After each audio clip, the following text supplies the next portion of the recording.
नमस्कार। आज हम आपके पाठ्यक्रम में जो भौतिक रसायन है उसमें मैथमेटिकल कॉन्सेप्ट को हम पढ़ेंगे और मैथमेटिकल कॉन्सेप्ट यानी गणितीय अवधारणाओं में हम बहुत सारी चीज़ों का अध्ययन आज करेंगे, जिसमें जो आज आपके जो कोर्स में है बहुत सारी चीज़ें हैं, लॉगरिथम रिलेशंस हैं और लॉग टेबल का यूज़ कैसे किया जाएगा। आज उसके साथ साथ हम पढ़ेंगे, अगर समय बचता है तो स्ट्रेट लाइन इक्वेशंस को हम जानेंगे। इसी के साथ साथ जो आपकी फर्स्ट यूनिट है उसमें गैसियस स्टेट और मॉलिक्यूलर वेलोसिटी है, उसको हम अगली क्लास में आपसे बात करेंगे उसके बारे में। तो अब आते हैं हम मैथमेटिकल कॉन्सेप्ट्स पे, और मैथमेटिकल कॉन्सेप्ट्स में सबसे पहले हमको अध्ययन करना है जिस चीज़ का, वो है लॉगरिथम। लॉगरिथम के बारे में आप सबने जाना है, पढ़ा भी है। लॉगरिथम है क्या? ये एक पावर है, इट्स एन एक्सपोनेंट, और पावर है जिसको कि हम बेस कहते हैं। ठीक है, a logarithm is a component और power to which a number called the base is raised. यानी किसी पे हम घात लगाते हैं, जैसे y है, उस पर अगर अपन x की घात लगाएंगे तो वो घात कहलाता है। और यहाँ पर ये शर्त ज़रूर है कि जो y है उसका मान हमेशा 0 से ज़्यादा होना चाहिए, यानी कि वो एक रियल पॉजिटिव नंबर होना चाहिए। इसमें एक और हम उसको तरीके से लिख सकते हैं कि y raise to x that is equal to n, या n का मान 0 से अधिक है। और जैसा कि आप स्क्रीन पे देख सकते हैं कि ये एक यूनिक सॉल्यूशन है, और उसका यूनिक सॉल्यूशन क्या है? x is equal to log base y n, यानी यहाँ पर हम इसको कहते हैं logarithm of n to the base y। तो जो लॉगरिथम पढ़ने का ये तो आपने जाना कि लॉगरिथम क्या है। किसी भी संख्या पर जो बेस है उस पर जो घात लगाते हैं उसका मान लॉग से निकाला जा सकता है। अब जैसे हम ये जानना चाहते हैं कि लॉगरिथम की आखिर आवश्यकता क्यों पड़ी, और इसके लिए हम पिछले बैक में जाते हैं और ध्यान देते हैं कि पहले जब वाणिज्यिक आदान प्रदान होते थे, या कॉमर्स था, या बिजनेस की बात होती थी, या एस्ट्रोनॉमी की बात होती थी, या इंजीनियरिंग या साइंस की बात होती थी, तो वहाँ पर एक कैलकुलेशन सेंटर्स होते थे जहाँ लोग अपनी समस्याएं लेके जाते थे, उसमें उनको पे करना पड़ता था, और उसके बाद थोड़े दिन बाद आकर अपना समाधान लेके जाते थे। तो इसमें किस तरीके के लोगों ने मदद किया? इसमें आपने पढ़ा होगा कि एक जॉन नेपियर करके वैज्ञानिक थे जिन्होंने 1614 में इस तरीके की मुश्किल कैलकुलेशन को आसान करने के लिए समाधान दिया। क्या समाधान दिया? कि उन्होंने कहा कि जो मल्टीप्लिकेशंस हैं या डिवीज़न हैं उनको हम साधारण तौर पर जोड़ घटाने से निकाल सकते हैं। और उन्हीं के 4 साल बाद जूस्ट बर्गी नाम के एक साइंटिस्ट थे जो कि पेशे से क्लॉक मेकर थे, साथ ही साथ गणितज्ञ थे और स्विट्ज़रलैंड के थे। उन्होंने इसमें अपनी बात आगे बढ़ाई। उन्होंने ऑलमोस्ट इसी तरीके की लॉगरिथम पर काम किया, और दोनों में बस फ़र्क ये था कि नेपियर की जो अप्रोच थी, जो उनका सोचने का तरीका था, वो एल्जेब्रिक था, जबकि बर्गी का तरीका ज्योमेट्रिक था। हल दोनों के पास एक ही था कि अगर जब हम आपसे बात कहें कि जैसे आपके सामने दो स्क्रीन पे दो बड़ी बड़ी संख्याएं दिख रही हैं, है ना, तो इनको अगर आप पढ़ना चाहें तो 3 1 5 6 4 2 3 8 9 0 एक बड़ी संख्या है, और इसी संख्या के साथ हमें किसी अन्य बड़ी संख्या का गुणा करना पड़े, जिसे हम कहते हैं 1 3 8 5 5 9 7 4 0 7। अब अगर आपसे कहा जाए इन दोनों को गुणा करिए, तो कहाँ आप बिना कैलकुलेटर के कर पाएंगे? नहीं। तो इस बड़ी संख्या को जोड़ने को आपसे कहा जाए तो आप आसानी से उसको जोड़ सकते हैं, यानी उससे काफ़ी आसान तरीका है गुणा करने की अपेक्षा। तो इसी बात को ध्यान रखते हुए लॉगरिथम दिया गया, और लॉग में ये माना गया कि लॉगरिथम के द्वारा ही हम मल्टीप्लिकेटिव प्रोसेसेस जो होती हैं जिनमें गुणा ज़्यादा होता है उनको एडिटिव वंस में बदल सकते हैं, यानी जोड़ में बदल सकते हैं। तो इसी तरह जो भाग वाली होती हैं प्रोसेसेस जिसमें डिवीज़न होता है, उसको हम सब्सट्रैक्टिव प्रोसेसेस में बदल सकते हैं। अब कैसे बदल सकते हैं आसान करने के लिए, अब अपन ये आगे जानते हैं। तो इसमें हम दो चीज़ों का अध्ययन आगे करेंगे। एक तो लॉगरिथम से कैसे एक्सपोनेंशियल इक्वेशन में बदला जाए और एक्सपोनेंशियल इक्वेशन को लॉगरिथम में कैसे बदला जाए। तो अब शुरुआत करते हैं और आते हैं कि हम इन दोनों को आपस में किस तरह से बदलेंगे। चलिए समझते हैं। अब हमने, आप देख सकते हैं आपकी स्क्रीन पे आ रहा है, एक जगह लिखा है एक्सपोनेंशियल फॉर्म और दूसरी तरफ लिखा है लॉगरिथम फॉर्म। एक्सपोनेंशियल फॉर्म की जब बात करते हैं तो सादे शब्दों में अगर समझा जाए तो घात, किसी पे पावर लगाते हैं ना, वो घात कहते हैं उसको। तो अगर x is equal to a raise to y है तो वो लॉगरिथम फॉर्म में जब अपन बदलेंगे तो y is equal to log a base x हो जाएगा। यहाँ पर एक बात ध्यान देने वाली है कि जो a जिसके ऊपर बेस पे घात लगाई जाती है y, वो बेस में आ जाएगा। जैसा कि आप स्क्रीन पे देख पा रहे होंगे, मेरा कर्सर अगर आप देख सकते हो तो a के ऊपर y की घात है, तो जिस पर घात लगाई जाती है ना वो बेस, यहाँ पर दूसरी तरफ लॉग का बेस बन जाता है। और इसमें अब अगर आप देखेंगे तो एक्सपोनेंशियल फॉर्म में y इज़ एक्सपोनेंट, यानी घात जो होती है वो एक्सपोनेंट कहला रही है, और लॉगरिथम फॉर्म में y जो घात होती है वो किसके बराबर हो जाती है, लॉग के, या log equals to that exponent हम कह सकते हैं, उसके बराबर हो जाती है। अब उदाहरण के लिए हम साफ शब्दों में देख सकते हैं, आपकी स्क्रीन पे दिखाई दे रहा होगा, 2 के ऊपर 5, अगर 2 पे 5 की घात लगाई जाए और उसको आप जानते हैं कि 2 को अगर हम 5 बार गुणा करेंगे तो 32 आएगा, यानी 32 आएगा। पर अगर इसी को एक्सपोनेंशियल फॉर्म को अगर हम लॉगरिथम फॉर्म में कन्वर्ट करना चाहें तो हम क्या करेंगे कि लॉग लेंगे और जो यहाँ पर बेस है, यानी 2 पे 5 की घात है, तो वहाँ पर भी लॉग टू द बेस 2, और जो 32 है वो उसको आपको यहाँ लिखना पड़ेगा 2 के साथ, यानी लॉग 2 के साथ लिखना पड़ेगा, और साथ ही दैट इज़ इक्वल टू 5, यानी जितनी पावर होती है वो आपका आंसर कहलाएगा। ठीक है, तो अपन इसको बोलते हैं log 32 base to the base 2, that is, ये आपके आंसर आएगा आपका, ये 5 के बराबर होगा। ठीक है, तो इस तरह से एक्सपोनेंशियल फॉर्म को लॉगरिथम फॉर्म में और लॉगरिथम फॉर्म को अपन आगे एक्सपोनेंशियल फॉर्म में बदलेंगे। बस शर्त यही मान के चलिएगा। जैसे एक और एग्जांपल अपन करके देखते हैं, 2 पे 3 की घात, तो ये किसके बराबर होता है, 8, ऐसा आपको पता है। यहाँ पर हमारे पास अगर हम इसको सोल्यूशन निकालेंगे तो ध्यान रखिएगा बेस इसमें भी 2 होगा, साथ ही जो आंसर है आपका 8 उसको लॉग के साथ लिखेंगे, और जो घात है, जो एक्सपोनेंट है, वो आपका आंसर आएगा। तो ये आप ध्यान रखिएगा। इसको हम बोलते हैं, इसको किस तरह से पढ़ा जाता है आप समझ सकते हैं, log base 2 of 8 is equal to 3, है ना। तो जो 5 पे, जैसे 5 पे 2 की घात है, तो अगर 5 पे 2 की घात है तो 2 आंसर आएगा, और 5 पर 2 की बार अगर अपन पावर लगाते हैं तो 5 5 25, तो अपन उसको लिखेंगे log 5, मतलब बेस 5 होगा, log 5 25 that is equal to 2।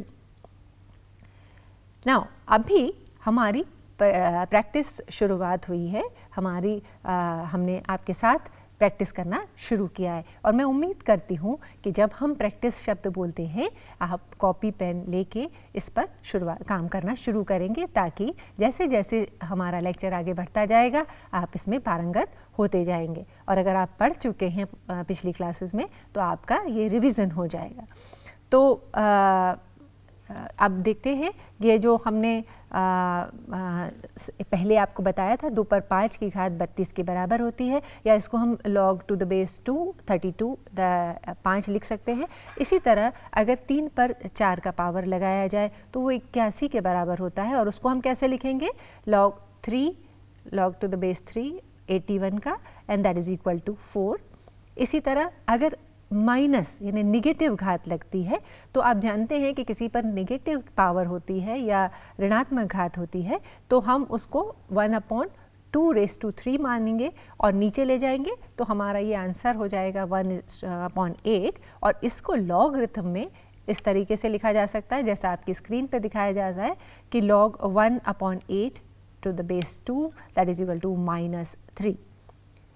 इसी तरह 5 पर -2 की घात को 1/25 पढ़ा जाता है और लिखा इस तरीके से जाएगा log base 5 1/25 that is equal to -2। हमेशा ध्यान रखिएगा जब भी लॉग करें तो जो घात है वही आपका आंसर होगा और जो घात लगाने के बाद आंसर आता है उसको आप लॉग के साथ लिखेंगे।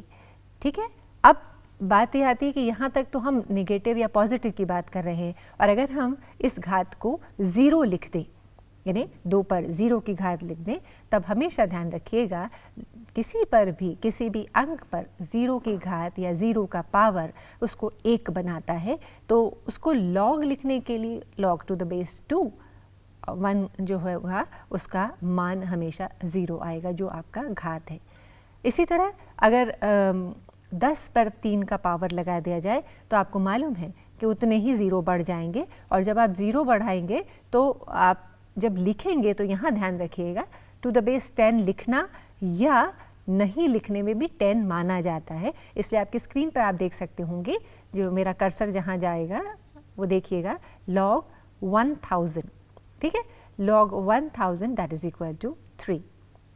Now we come down to अभी तक हम अंकों की बात कर रहे हैं, अब हम लेटर की बात करते हैं। एक्सपोनेंशियल e⁻⁴ दैट मीन्स किसी पर 1 है दैट मीन्स वो जो लेटर है वो वही रहेगा एक्सपोनेंशियल e बिकम्स e और अगर अपन उसको लॉगरिथम फॉर्म में लिखेंगे तब वो इस तरीके से लिखा जाएगा। यहाँ पर एक बात ध्यान रखिएगा कि जब लॉग पढ़ते हैं तो 2 तरीके के लॉग हमारे सामने आते हैं, एक टू द बेस 10 आता है, एक टू द बेस e आता है। और अब अभी तक हमने जाना एक्सपोनेंशियल टू लॉगरिथम फॉर्म, अब हम जानेंगे कि हम इसको किस तरीके से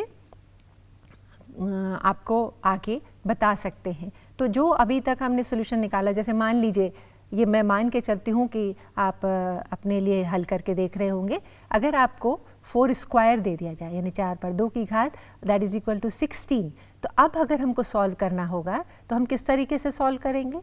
अगर हम क्लास में होते और हम आप सामने बात कर रहे होते तो हम आपसे कहते दिखाइए ज़रा, पर अभी हम ये मान के चलते हैं कि जब भी आप हमें सुनेंगे तो आप ये आसानी से कर रहे होंगे क्योंकि अब तक आपको फार्मूलाज याद हो चुके हैं। तो अब हम इसमें मान के चलेंगे जिस अंक का स्क्वायर है वो अंक हमेशा बेस में जाएगा और जो आंसर आता है यानी 4² का मान होता है 16, तो उसको आप लॉग के साथ लिखेंगे और जो घात है वो हमारा आंसर होगा। इसको पढ़ा कैसे जाएगा, द लॉग बेस 4 ऑफ 16। फिर से सुन लीजिए, the log base 4 of 16 is equal to 2। ठीक है, अब इसी तरह एक और एग्जाम्पल है -3 के साथ और इसका solution log to the base 2 18। ठीक है, और इसको पढ़ा जाएगा the log base 2 of 1/8 equals to -3। जितने की घात होती है, I am repeating it again, जितनी की घात होती है या पावर होती है वही हमारा आंसर होता है। Now okay, let's solve 7² that is equal to 49। आपको पता है 7 पर 2 की घात 49 के बराबर होती है। अब बिल्कुल आसान है आपके लिए, जो घात है उसको नीचे लिखिए, घात है आपका आंसर होगा और जो 7 नंबर है वो बेस होगा। ठीक है, ये हम आपको बता चुके हैं तो वी कैन स्किप दिस। और अब आपके सामने एक ये है जिसमें हम रूट कहते हैं। अगर आप ध्यान दें तो हम 25 पर आधा यानी 25 की घात आधा, इसको हम अंडर रूट कहते हैं, है ना। और अंडर रूट इसका आंसर आपको पता है 5 होता है। तो जब हम अंडर रूट की बात करते हैं तो हमको हमेशा ध्यान रखना है कि हमको आधे की घात लगानी है और वो आधा ही आपका आंसर होगा। ठीक है, तो अब हम ये तो हमने जाना कि एक्सपोनेंशियल से लॉगरिथम फॉर्म में कैसे करते हैं। नाउ अब हम इसका रिवर्स करके देखते हैं, लॉगरिथम फॉर्म को एक्सपोनेंशियल फॉर्म में डालते हैं। आपकी स्क्रीन पे है log 3 log base 3 of 81 that is equal to 4। ठीक है, अब यहाँ पर एक चीज़ हमेशा ध्यान रखिएगा कि जो हमने अभी किया है पिछले 3-4 स्लाइड्स में, हमको उसका उल्टा करना है। अब जो आंसर है वो हमेशा घात रहेगा, ठीक है, जो बेस है उस पर वो आंसर की पावर लगेगी। तो आंसर क्या है हमारा 4, बेस क्या है 3, तो 3 रेज़ टू 4 हो जाएगा। एंड जो साइड में 81 लिखा है जिसका लॉग हमें निकालना है वो हमारा आंसर रहेगा। ठीक है, ये आप देख सकते हैं अपनी स्क्रीन पर। और अब ईमानदारी से जो आपकी स्क्रीन पर एक सवाल दिख रहा है log base 3 of 1/9 that is equal to -2, इसको आपने कर लिया होगा या करेंगे बिना देखे हमारी स्लाइड को। तो आंसर आपका आएगा 3 raised to -2 that is equal to 1/9। ठीक है, सो हमारे पास ये 3 आपके लिए क्वेश्चंस हैं जो आप अपने आप करेंगे। हम आपको आंसर अभी नेक्स्ट स्लाइड में दिखाएंगे। एक जब तक हम पढ़ रहे हैं तब तक आप स्लाइड देख के नोट डाउन करेंगे और लिखेंगे, ऐसा सॉल्व करेंगे, ऐसी उम्मीद मैं रखती हूँ। हमें log 10 बेस ऑफ 100 निकालना है दैट इज इक्वल टू 2, इसको एक्सपोनेंशियल फॉर्म में लिखना है। log base 5 of 1/25 that is equal to -3। इसी तरह log base 27 of 3 that is equal to 1/3। Now remember this, इन तीनों में ही, अगली स्लाइड में आंसर्स हैं, इन तीनों में ही जो आंसर्स हैं वो पावर होंगे, जो बेस है उस पर ये पावर्स लगेंगे एंड जिसका लॉग हम निकाल रहे हैं वो हमारा आंसर होगा।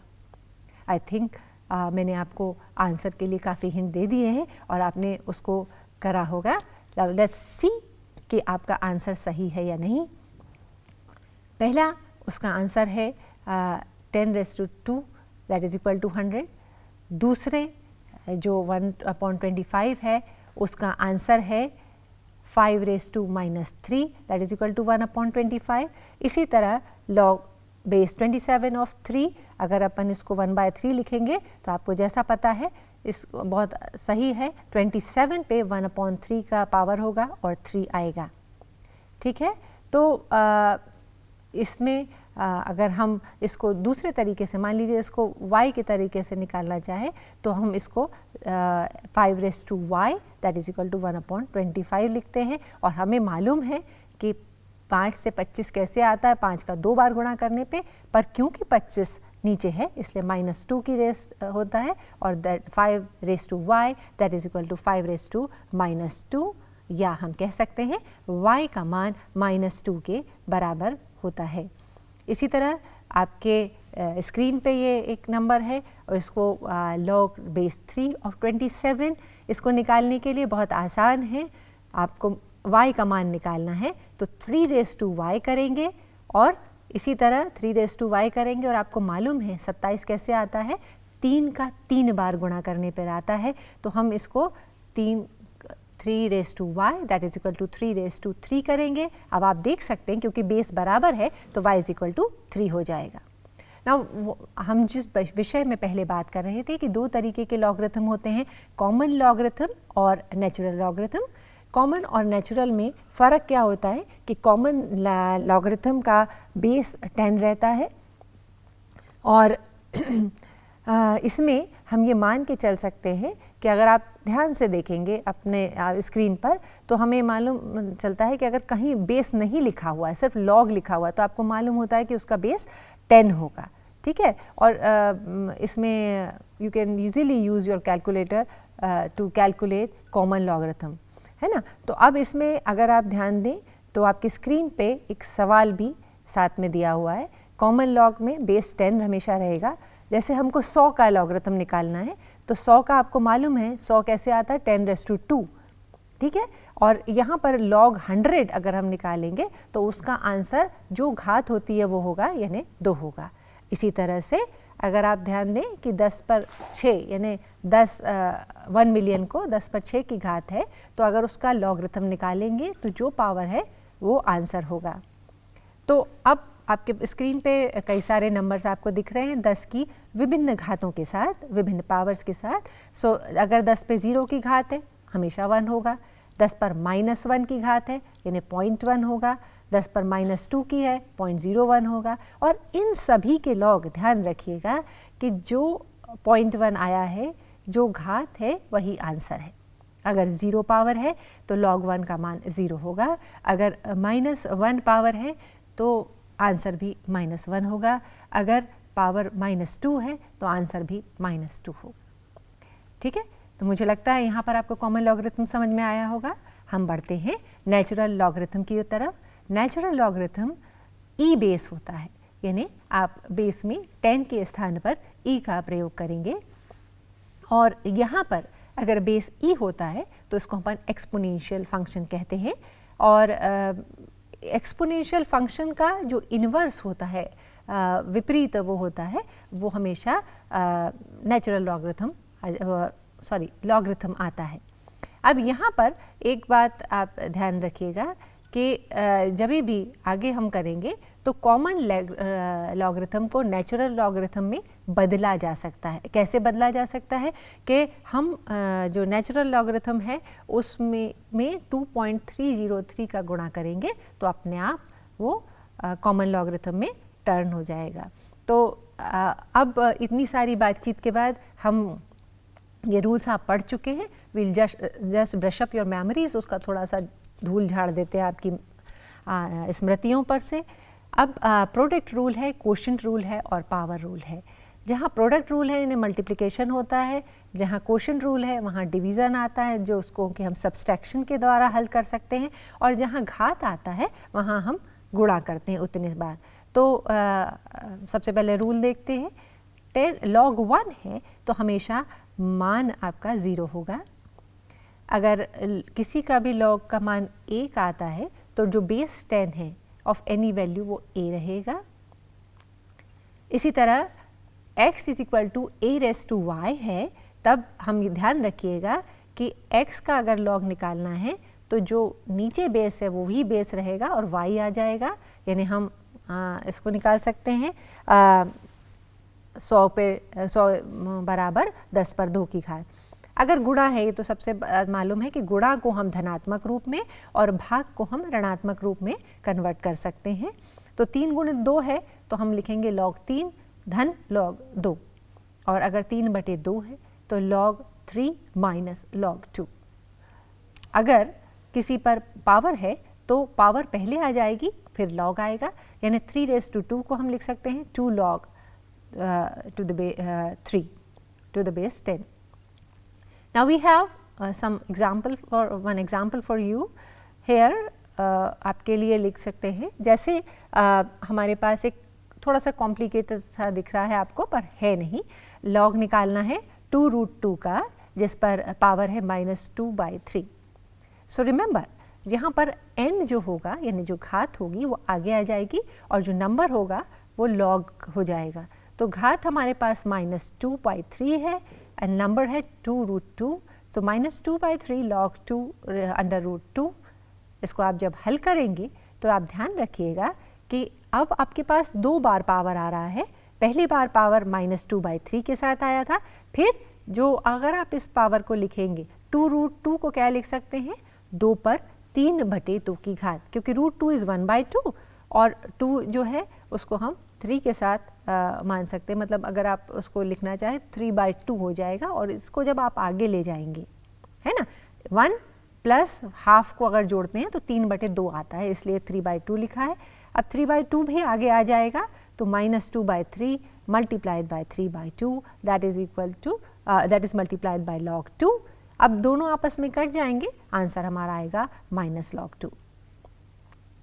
तो अभी आपने जाना कि हमने ये 3 रूल्स के आधार पर धन, ऋण, और जहाँ मल्टीप्लिकेशन जब भी आएगा आप धन कर दीजिएगा, जहाँ मल्टीप्लिकेशन नहीं आता डिवीज़न आता है सब्सट्रैक्ट कर दीजिएगा, और जहाँ पावर आती है उसको हम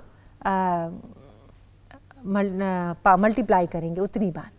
नाउ अभी जब आपने देखा होगा कि आप लॉग टेबल्स का इस्तेमाल करते हैं, तो लॉग टेबल्स में कॉमन लॉगरिथम को 2 भागों में हम बांटते हैं। जिसमें जो इंटीग्रल पार्ट होता है कॉमन लॉगरिथम का वो कैरेक्टरिस्टिक कहलाता है, और जो नॉन निगेटिव डेसिमल पार्ट होता है उसको हम मेंटिसा कहते हैं। अब ये जो आपके सामने स्क्रीन पर है कैरेक्टरिस्टिक्स कैसे निकाली जाती है, आप ये ध्यान रखिएगा कि जितना नंबर है वो उतना इंटीग्रल है, दशमलव के पहले वाला वो कैरेक्टरिस्टिक्स बताता है।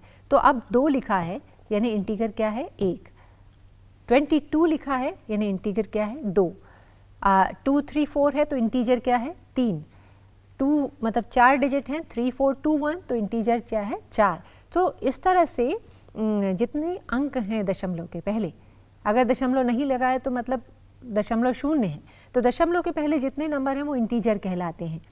अब मान लीजिए 3.5 है तो इंटीजर क्या होगा 1, क्योंकि दशमलव के पहले 1 है। और इन सब में जो कैरेक्टरिस्टिक होगी जितना नंबर ऑफ इंटीजर है उससे एक कम होगा। तो जितना नंबर है ना 1 से 1 कम 0, जहाँ 2 हैं वहाँ 1, जहाँ 3 है वहाँ 2, और जहाँ 4 है वहाँ 3 होगा, और जहाँ 1 है वो 1 - 1 0 हो जाएगा दशमलव के पहले। तो ये बड़ा आसान है कैरेक्टरिस्टिक निकालना।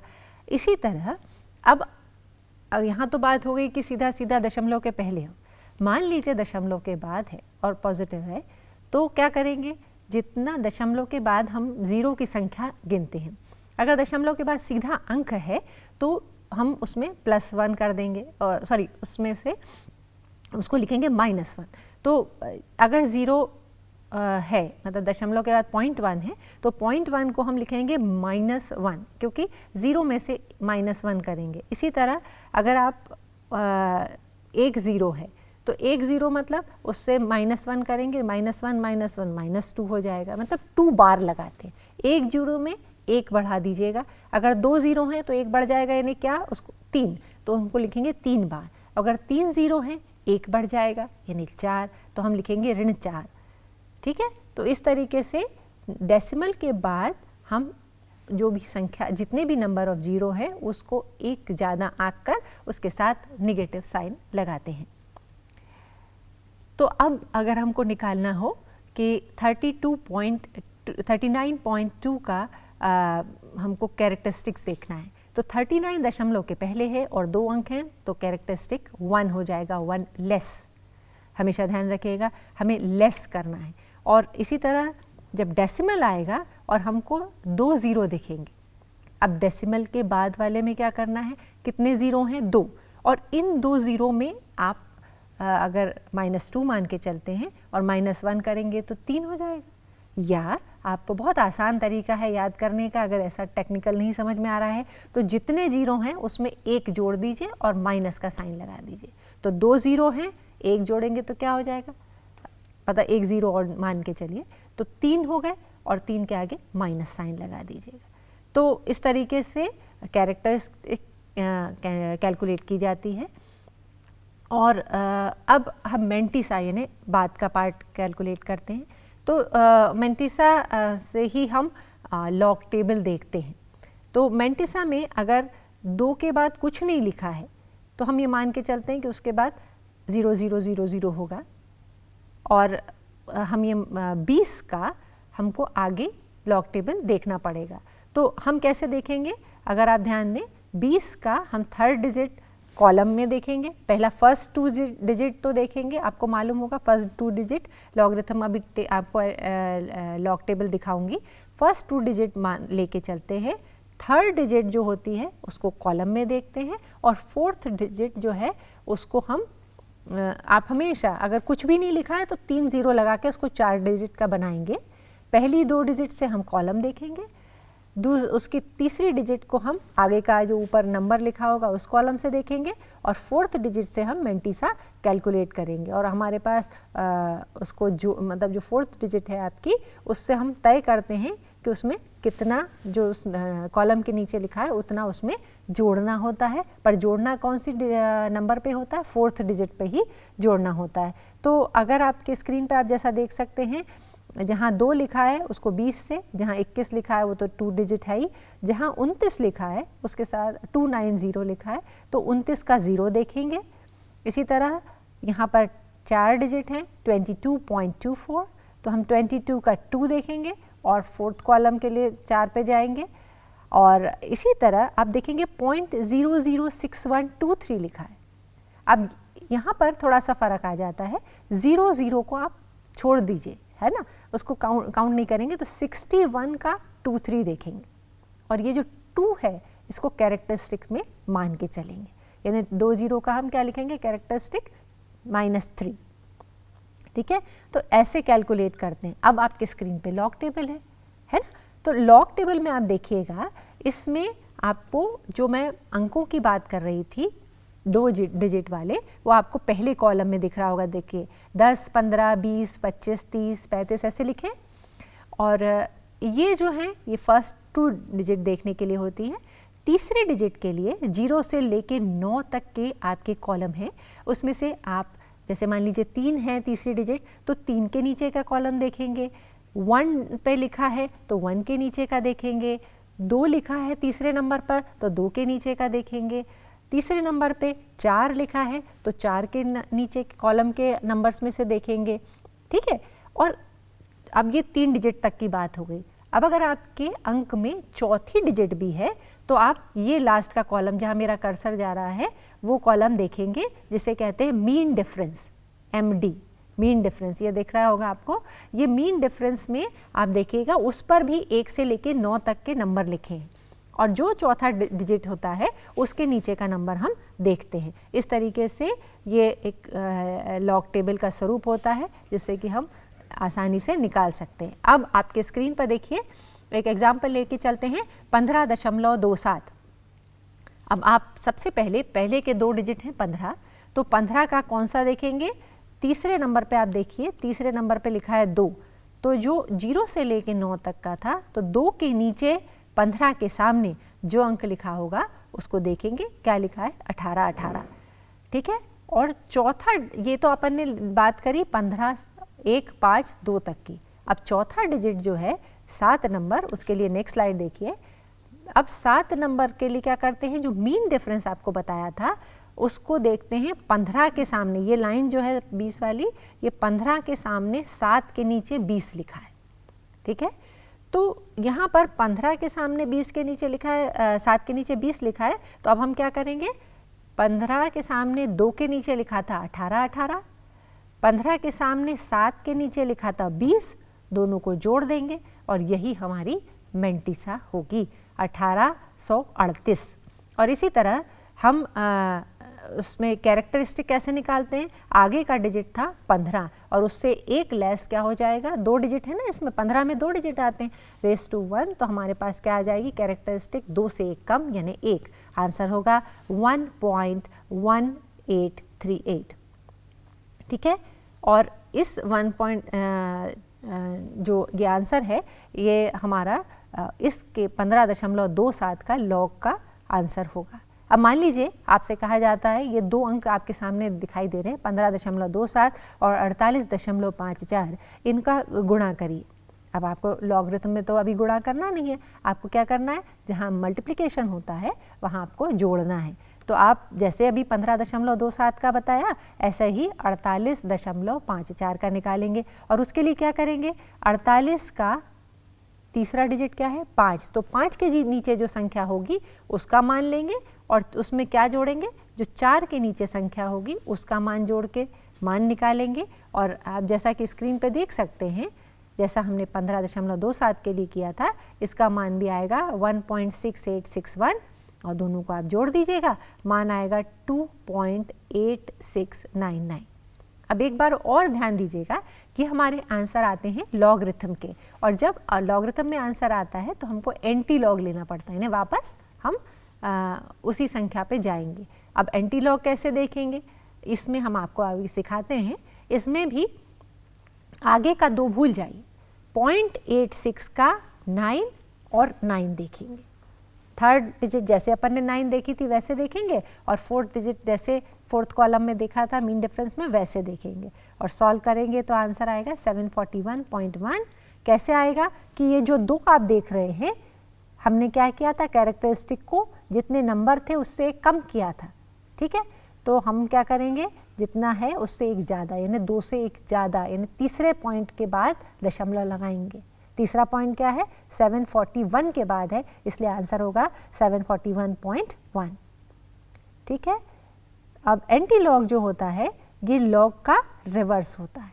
ठीक है, अभी आपसे एंटी लॉग की बात करी ना, तो एंटी लॉग होता क्या है, antilog of a number is result obtained when you raise 10 to that number.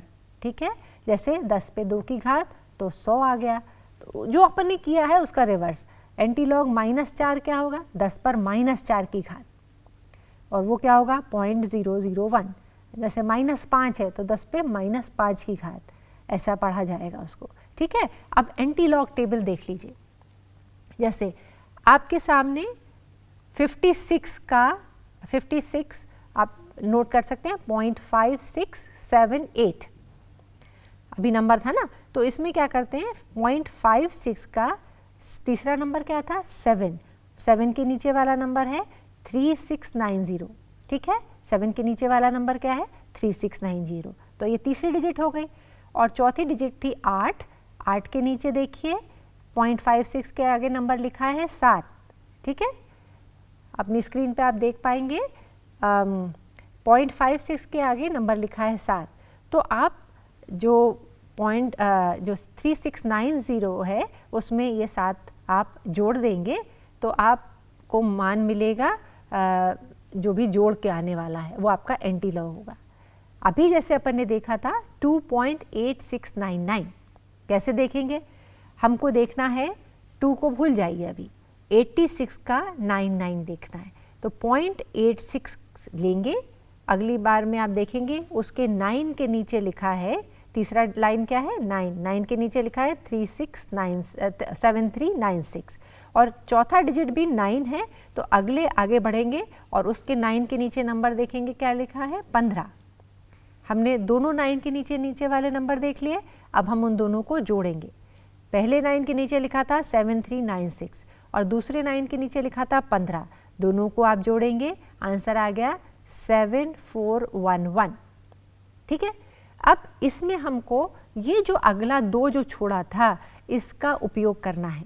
अब इस 2 का मतलब है कि हम दशमलव कहाँ लगाएंगे, क्योंकि ये 2 है इससे एक ज़्यादा यानी तीसरे स्थान पे दशमलव लगेगा और अब ये 741.1 हो जाएगा। ठीक है, तो ये 2 यहाँ पर काम आता है, जिससे आंसर आपकी स्क्रीन पर है 741.1 विल बी द आंसर। ठीक है, तो मुझे लगता है लॉगरिथम आपको आसानी से समझ में आ गया होगा। जो मैंने 0.5463 वाला दिखाया था इसको भी इसी तरह से दिखाया जाता है, या आप अपने लिए सवाल लिख लीजिए, करके देखिएगा। 54 का 0.54 का ये आपको एंटी लॉग से देखना पड़ेगा, क्योंकि 0.54 का 6 के नीचे वाला आप कॉलम देखेंगे और 3 के नीचे वाले कॉलम से आप वैल्यू उठाएंगे। ठीक है, हम आपको एक बीच वाली स्लाइड पे लिए चलते हैं जो हमने पहले दिखाई थी इसमें, ताकि आपको समझ में आ जाएगा। आप ये देख सकते हैं यहाँ पर 0.56 आपको दिख रहा होगा, है ना, तो 0.56 के बाद जो भी नंबर है आपके सामने स्क्रीन पर, ये 0 से लेके 9 तक नंबर दिख रहे हैं, इनमें से तीसरा डिजिट छांटिएगा और उसके बाद 1 से लेके 9 तक फिर नंबर दिख रहे हैं, इसमें आप दूसरा नंबर छांट लीजिएगा। तो इस तरीके से आपको जो 2 नंबर मिलेंगे उनको आपस में आप जोड़ेंगे। ध्यान रखिएगा 3690 में जो आगे आप 7 जोड़ेंगे, इसी में आगे बढ़ते जाएंगे तो आपको आपकी स्क्रीन पे दिखाई दे रहा है 7, उसको आप 0 के साथ जोड़ेंगे, मतलब वंस वाली में आप जोड़ेंगे, आपके पास आंसर आएगा। तो बहुत अच्छी तरह से आप चीज़ों को समझ गए होंगे, सीख गए होंगे। ये सवाल ज़रूर लिखिएगा और इसमें ध्यान रखिएगा आंसर आपका आएगा 3518, और क्योंकि 2 कैरेक्टरिस्टिक है इसलिए दशमलव 3 अंक छोड़ के लगेगा, आंसर आपका आएगा 351.8। ठीक है, अब इसी तरह ये तो आपकी बात हो गई जबकि हम मान के चल रहे हैं कि आपको पॉजिटिव नंबर दिए जाते हैं, पर अगर मान लीजिए कैरेक्टरिस्टिक 2 के बजाय -2 हो, तब क्या करेंगे।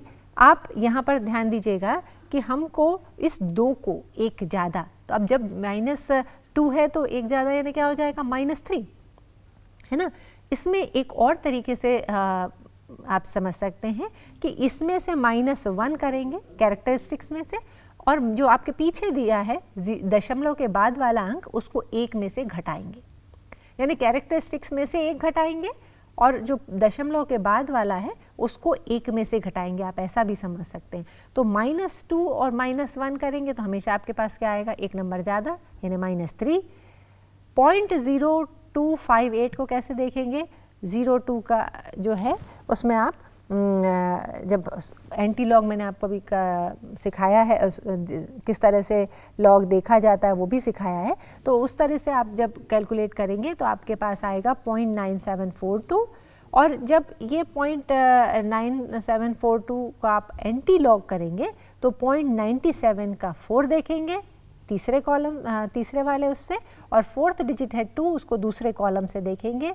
आपके पास जो मीन डिफरेंस है उसमें से जब आप देखेंगे तो 4 आएगा, आंसर आपका आएगा 9423।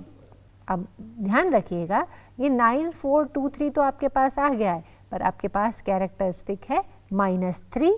-3 यानी आपको मैंने बताया था, अगर याद होगा तो जितने ज़ीरो होते हैं उससे एक ज़्यादा होती है, तो -3 से ज़ीरो कितने होंगे, 3 का अंक है तो 0 2 होंगे, तो हम 94 के आगे 2 ज़ीरो लगाएंगे यानी 0.009423, ये हमारा x की वैल्यू आएगी। तो पहले हम लॉग लेंगे और फिर हम एंटी लॉग लेंगे।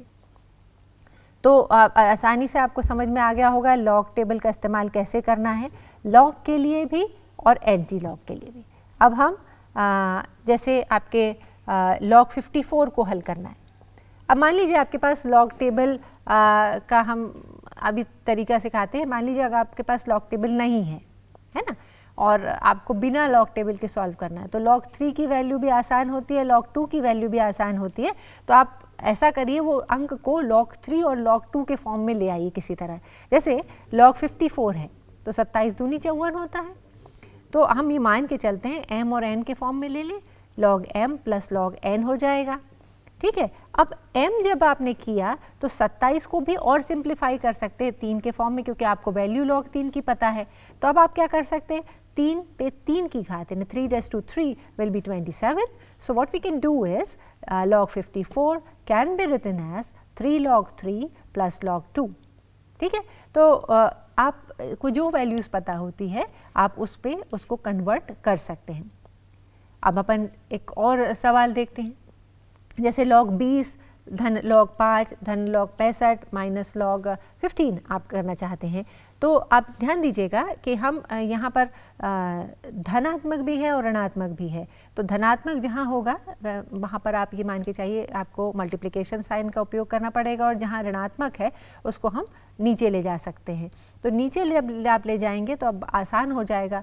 20 गुणित, अगर आप अलग अलग लॉग निकालने की ज़रूरत नहीं है, मतलब आप लॉग 20 की वैल्यू देखें फिर लॉग 5 की वैल्यू देखें, इसकी ज़रूरत नहीं है। आप 20 गुणित 5 गुणित 65 करके और 13 से भाग दे के सिंप्लीफाई कर लीजिए, आपके पास आंकड़ा आ गया 100।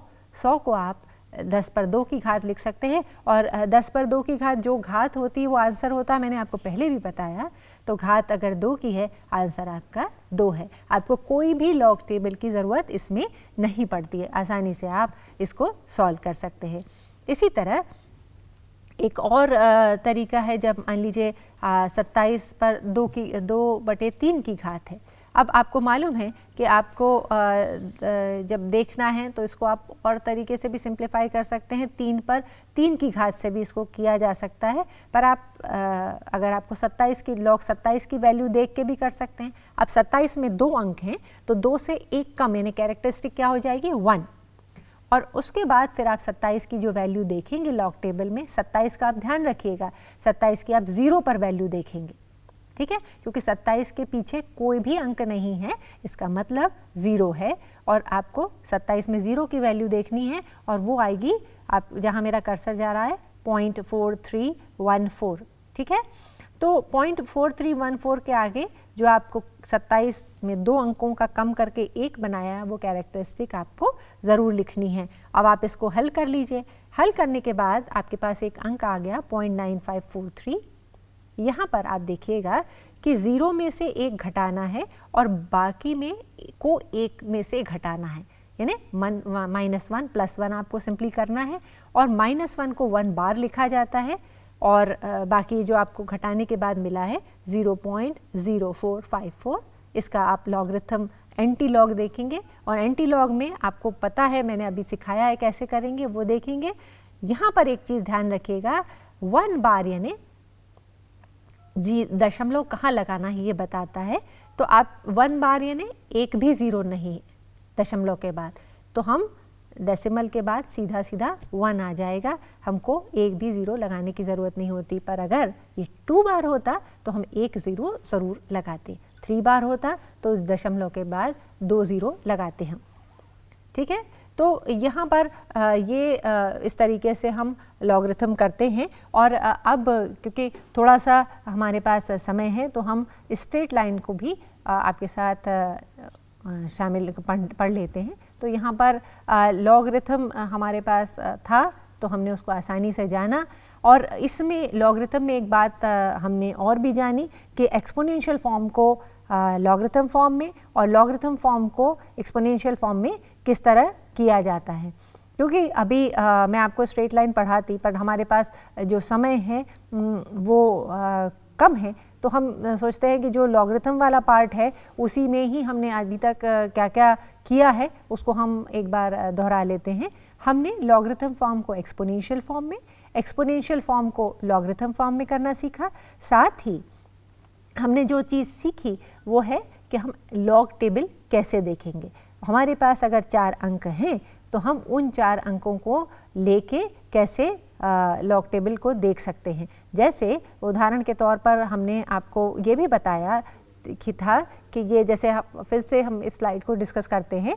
जैसे यहाँ पर 4 दशमलव के बाद 4 अंक दिख रहे हैं तो इनको कैसे देखा जाए, है ना। इसमें तीसरा कौन सा नंबर है, चौथी डिजिट कौन सी है, इसको किस तरह से देखा जाएगा। और जो दशमलव के पहले अंक लिखा है यानी कैरेक्टरिस्टिक लिखी है, उसका इस्तेमाल दशमलव लगाने में कहाँ तक किया जाएगा। यहाँ पर आप ध्यान दीजिएगा कि यहाँ पर जो हम इसको सॉल्व करते हैं तो -3 आता है और -3 है ना दशमलव से 0 से 2 ज़्यादा, तो हम दशमलव के बाद 2 ज़ीरो लगाएंगे, ठीक है। ये जाना हमने।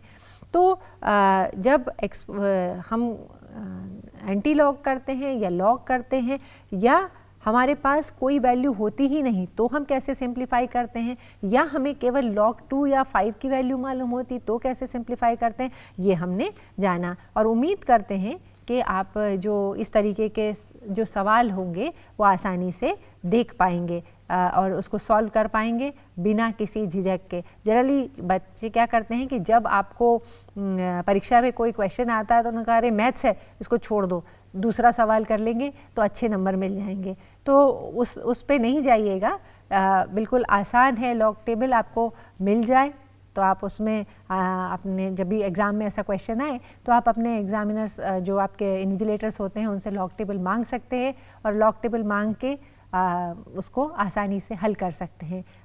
उसमें बस सिर्फ आप डिजिट अच्छे से देखिएगा और जो कैरेक्टरिस्टिक है मेंटीसा है वो अच्छे से निकालिएगा। अगर आपका प्रश्न सही होता है, प्रश्न सही तरीके से हल करते हैं तो आपके मार्क्स पूरे होते हैं।